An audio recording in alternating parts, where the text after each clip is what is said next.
Welcome to the Folktale Project. This is Dan Schulz.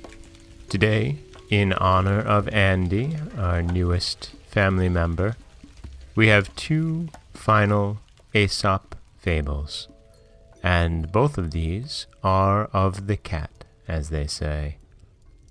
The first is a bit more of a traditional cat and mouse story, and the other is the lovely tale of the Cat-Maiden. This is The Cat and the Mice. There was once a house that was overrun with mice. A cat heard of this and said to herself, "That's the place for me." And off she went, and took up her quarters in the house, and caught the mice one by one and ate them.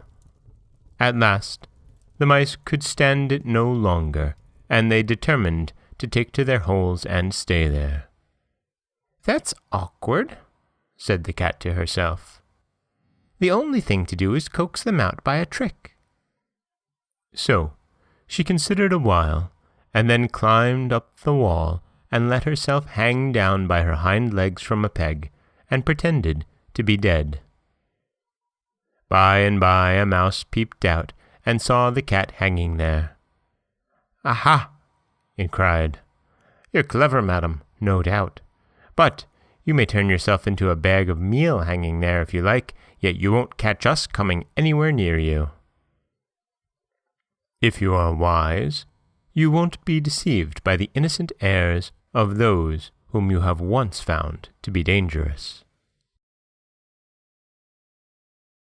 And that is The Cat and the Mice. And this final Greek folktale, this final Aesop's fable, is the Cat-Maiden. The gods were once disputing whether it was possible for a living being to change its nature. Jupiter said yes, but Venus said no. So, to try the question, Jupiter turned a cat into a maiden, and gave her to a young man for a wife. The wedding was duly performed, and the young couple sat down to the wedding feast. "See," said Jupiter to Venus, "how becomingly she behaves. Who could tell that yesterday she was but a cat? Surely her nature is changed." "Wait a minute," replied Venus, and let loose a mouse into the room.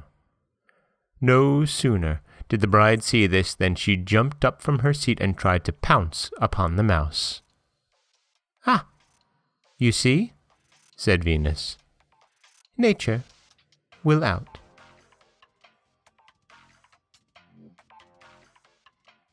And that is Aesop's The Cat-Maiden, and Aesop's The Cat and the Mice. And here we have two different stories of the cat and mouse tale. One where we have the gods disputing, essentially, nature versus nurture, and coming to find that, well, guess what? Nature wins. And in the other, a mouse being able to see through the ruse of a cat and allowing its better nature to win. This is Dan Schulz for the Folktale Project. Don't forget that you can subscribe to the podcast on Apple Podcasts, Stitcher, Google Play, Overcast, anywhere you like to get your podcasts. You can also follow us on Twitter at Folktale Project. You can find us on Auto Radio, TuneIn Radio, iHeartRadio, Spotify, anywhere you like to listen. And you can always head over to folktaleproject.com, where you'll find a new story waiting for you every Monday, Wednesday, and Friday. Next week, we're off to the Pacific Islands. We'll have some tales from Australia, perhaps some from New Zealand, and the rest of the Pacific Islands as well. As always, thank you so much for listening.